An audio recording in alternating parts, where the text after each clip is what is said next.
చాలా వీడియోస్లలో చెప్పారు 2034 లోపు 100 కోట్లు సంపాదించబోతున్నారని.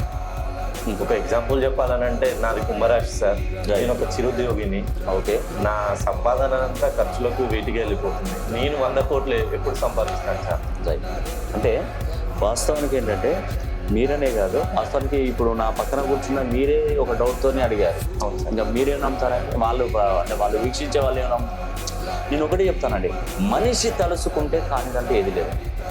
నేను చెప్తున్నాను, ఇది అక్షరాల నిజం. మీరు 100 రూపాయల బాండ్ పేపర్ తీసుకురండి, నేను రాసి సంతకం పెట్టిస్తాను.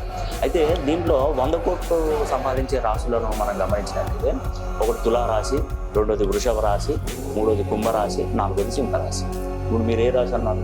కుంభరాశి. కుంభరాశి. కుంభరాశికి రాష్ట్రాధిపతి శనీశ్వరుడు. రాష్ట్రాధిపతి శని. కుంభరాశికి రాష్ట్రాధిపతి శనీశ్వరుడు. శనికి బద్ధశత్రువులు ఎవరో తెలుసా? 1వ నంబర్. ఆ 1వ నంబర్లో కుంభరాశి వాళ్ళు జన్మిస్తే అంటే వాళ్ళ నాన్నగారికి అతను 1వ సంతానం అయ్యాడు అనుకోండి, డెవలప్మెంట్ అడ్డుకున్నట్టుగానే ఉంటుంది. మీరు ఎన్నో సంతానం? మరి మొదటి సంతానం. రైట్. మొదటి సంతానంలో మీరు ఎంత వెళ్ళాలనుకున్నా అసలు వెళ్ళనివాడు. ఉదాహరణకి మీ కుంభరాశికి రాష్ట్రాధిపతి శనీశ్వరుడు. శని మీకు అదృష్టాన్ని ప్రసాదించే ద్వారపాలకుడు. అంటే తన ఖజానా తన వెనకేసుకుంటాడు. ఆ గేట్ ద్వారపాలకుడు. మీరు వచ్చినా కూడా మీరు మొదటి సంతానం అంటే ఆయనకి నెగటివ్ సంఖ్య కాబట్టి మేము పక్కన పెడతాం, మిగతా వాళ్ళందరినీ పంపిస్తుంటారు. అంటే శని విషయంలో కాలేదు, ఏదైనా ఇప్పుడు తులారాశికి అనుకోండి, తులారాశికి మొదటి సంతానం పనిచేయదు. దాని ఎందుకంటే తులారాశికి రాష్ట్రాధిపతి శుక్రుడు. శుక్రుడికి 8 నంబర్ 1 కానీ 3 కానీ. అండ్ వృషభ రాశి కూడా 1 కానీ 3 కానీ.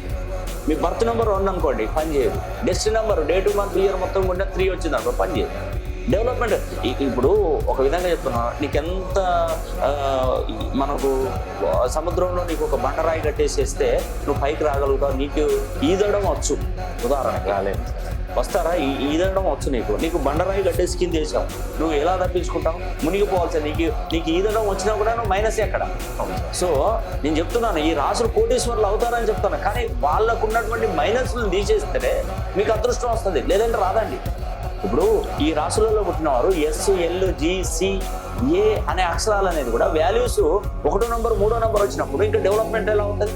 మరి అలా అని చెప్పేసి మీ తల్లిదండ్రులు పెట్టినటువంటి పేరుని ఇప్పుడు మార్చుకోవడం కష్టం కదా. అందుకే పేరు మార్చొద్దు. Aadhaar card, PAN card, passport ఏది మార్చొద్దు.